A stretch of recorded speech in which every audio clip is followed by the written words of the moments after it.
Greetings. Here's your teaching tip on the arc of honesty. And it's really about being vulnerable in your class and with your classroom. Listen, I've had teacher after teacher, especially us old school teachers, come to me and say, listen, Drakeford, I don't want to be vulnerable with my students. I don't want them in my business. I don't want them to know any of my information. Can I do this curriculum without being vulnerable?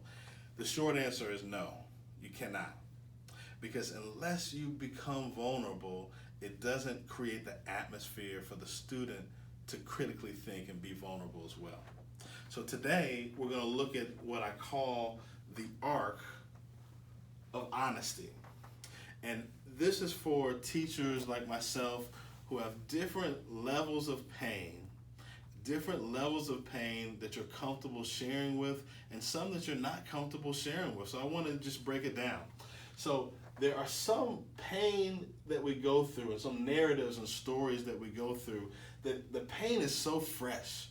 We're still dealing with it. We haven't gotten over with it. And the trauma is so real that if we share it, it may be difficult.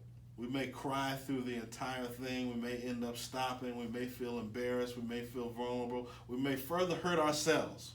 So in those cases, you don't want to use the highest level, your deepest pain. In those cases, you want to still be vulnerable, but go to another area of pain, a mid-level area of pain that you can handle. And in this mid-level area of pain, it still needs to relate to the people that you're called to help, so that that example is still in line.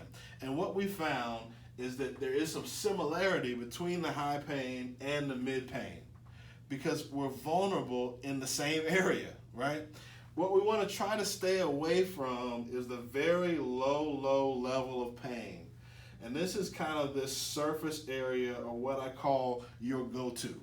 You go here every time because you think it makes you look humble, but really it makes you look like a hero, right? So we don't want that. We want as much as possible for you to stretch to get to this mid-level, and if you can handle it, the high level of pain. Thank you. So this is your teaching tip. Be vulnerable, think about it, write out the story. You got this.